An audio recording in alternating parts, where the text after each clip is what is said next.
Kali ini saya mau share dengan kamu resepi ambuyat. Cara kami. Kali ini saya akan share full resepi. Dari cara menumpah ambuyat, buat cacahannya, sayurnya, ikannya. Memang detail habis lah kali ini.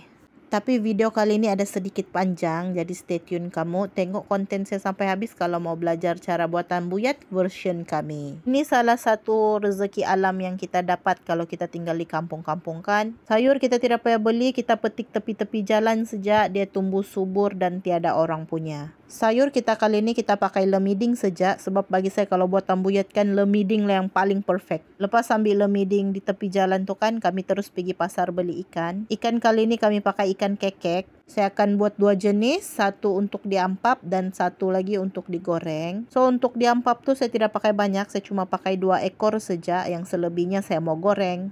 Kalau ada pari bakar ni lagi mantap. Tapi tadi saya cari di pasar tiada ikan pari. Cuma ada ikan ni saja yang saya rasa saya mau makan. Jadi kami pakai ikan ni.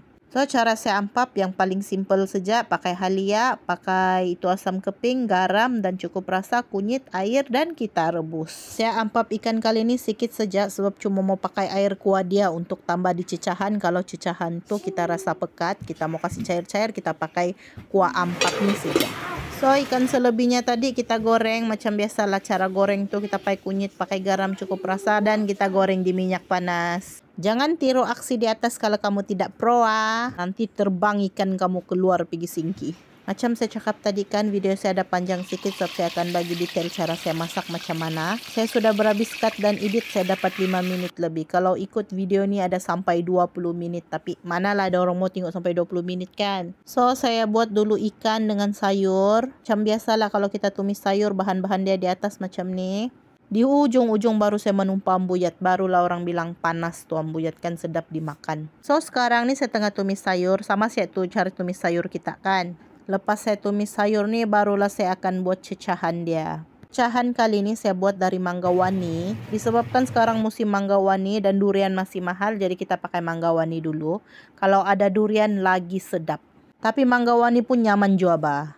Karena lagi kan orang bilang musim-musim wanian ni, berhabis dah kita ni. Ni mangga wanian ni orang bilang bisa ni kan mun ada penyakit. Tapi indah jua bah mun kita makan sedikit-sedikit saja. Saya pakai wani ni dalam 4 biji ke 5 biji gitulah. Dan timun 1 biji. Timun ni kita parut-parut pakai sudu saja macam ni, kasar-kasar. Habiskan 1 biji timun tu ya. Mungkin dalam video ni kamu nampak macam separuh saja, tapi saya habiskan 1 biji timun tu. Inilah bahan-bahan di atas yang kita akan campur di mangga wani dan timun tadi. Kita pakai lada padi, bawang merah, udang kering dengan limau. Udang kering tu saya rendam dululah, buang kuman macam biasa. Kalau mau pedas macam biasa, lada tu kita kasih banyak saja. Disebabkan portion saya buat ni sambal mangga wani ni kan macam banyak. Jadi bahan-bahan saya guna tu macam bawang-bawang tu saya kasih lebih lah.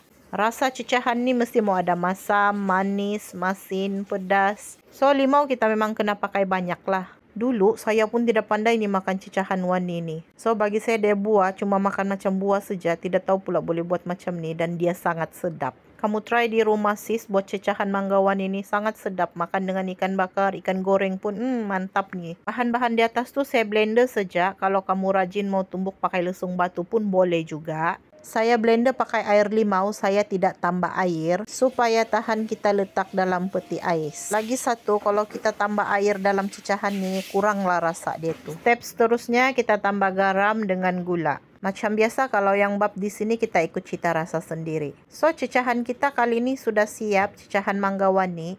Next kita mau buat itu sagu jadi ambuyat pula.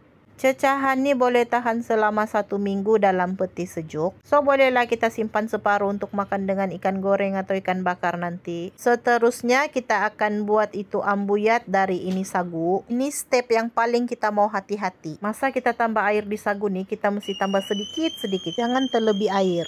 Nah bunyi sudah air panas saya masak, sudah boleh pakai siram sudah. Satu lagi tips, kita mesti pakai air yang betul-betul panas. Jangan pakai itu air panas di kowe ya, nanti tidak jadi. Kali ini sis kita pakai kekuatan dalaman untuk kasih sebati itu sagu. Cantik kan kejadian sagu saya ni kali. So, siaplah step by step cara saya buat ambuyat. Dari dia punya gulayan, lauknya, ambuyatnya. Dan cara makannya pun ada di hujung video nanti. Ambuyat nih, mun kita makan ramai-ramai, dah terasa tuh sebisin tuh habis. Ngam lagi tekan hujan-hujan, mantap. Kalau ada yang mau mencoba, selamat mencoba. Dan terima kasih tinggal video saya sampai habis. Ini pula cara makan husband saya yang tunjuk.